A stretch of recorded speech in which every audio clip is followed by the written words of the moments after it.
Assalamualaikum warahmatullahi wabarakatuh. Perkenalkan, saya El Nadia Septiana dari Program Studi Sarjana Terapan Universitas Aisyah Yogyakarta.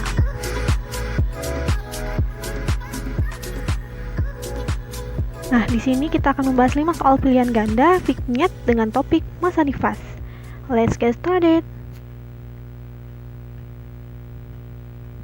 Untuk soal yang pertama itu ada seorang ibu 28 tahun postpartum 8 jam yang lalu mengeluh mules dan mengeluarkan darah per vagina. ASI belum keluar, ibu merasa cemas dan keadaannya. Hasil pemeriksaan tanda vital didapatkan keadaan umum baik, tekanan darah 110/70 dan leukemia berwarna merah dan tidak ditemukan adanya kelainan pada payudara ibu. Dapat dibaca soalnya. Untuk pertanyaannya, apakah diagnosis dari kasus di atas? A. Ibu postpartum normal. B. Ibu postpartum dengan subinvolusio. C. Ibu postpartum dengan bendungan ASI. D. Ibu postpartum dengan perdarahan. Atau E. Ibu postpartum dengan mastitis.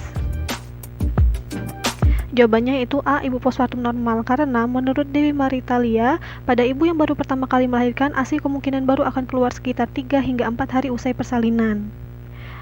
Jadi yang dapat kita garis bawahi bahwa ibu merasa cemas karena ASI-nya belum keluar padahal baru 6 jam postpartum. Jadi jawabannya ibu postpartum normal. Untuk soal yang kedua, yaitu seorang ibu umur 25 tahun postpartum hari kedua, perdarahan sebanyak kurang lebih 300 cc, terdapat robekan pada jalan lahir mengenai seluruh perineum dan otot sphincter eksternal. Hasil pemeriksaan tanda vital didapatkan keadaan umum baik, tekanan darah 110/70, nadi 82 dan leukemia berwarna merah. Dapat dibaca lagi, soalnya dicermati yang mana bisa digarisbawahi. Nah, untuk pertanyaannya, diagnosis pada kasus tersebut adalah A. Kala 4 dengan laserasi perineum derajat 3, B. derajat 2, C. derajat 1, D. derajat 4, atau E. derajat 5. Nah, jawabannya yaitu A. Kala 4 dengan laserasi perineum derajat 3. Karena menurut Wingjo Sastro 2005 yang dapat kita garis bawah itu ada otot sphincter ani eksternal. Nah, kalau sudah memasuki otot sphincter ani eksternal itu sudah memasuki derajat 3 dan seluruh otot perineum, mukosa dan vagina, seperti itu.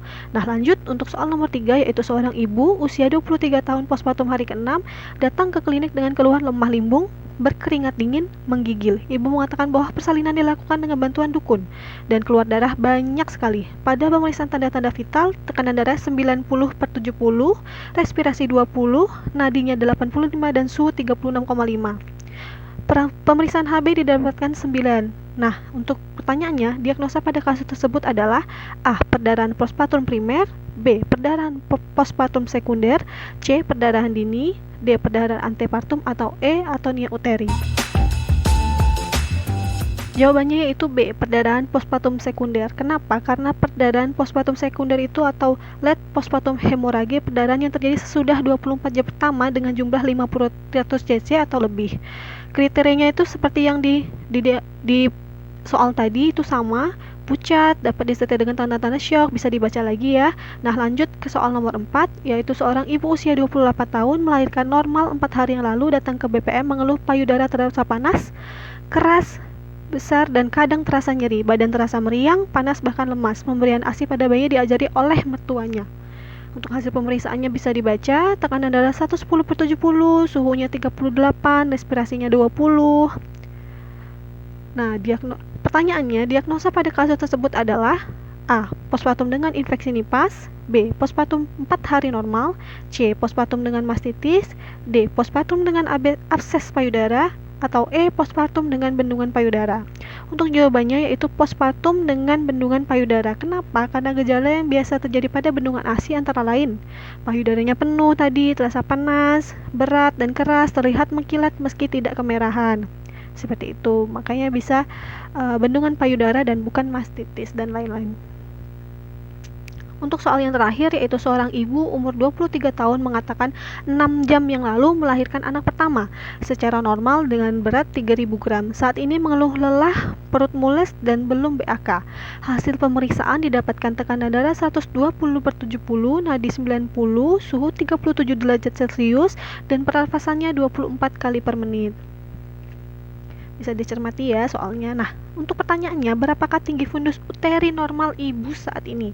A. Setinggi pusat, B. 2 jari di bawah pusat, C. 1 jari di bawah pusat, D. 2 jari di bawah pusat, atau E. Pertengahan pusat dan simfisis. Jawabannya itu D. 2 jari di bawah pusat. Kenapa?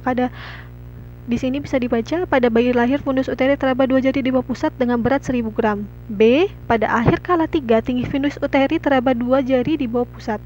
C. Pada 1 minggu postpartum, tinggi fundus uteri teraba pertengahan pusat simfisis dengan berat 500 gram. Tadi bisa dibaca ya.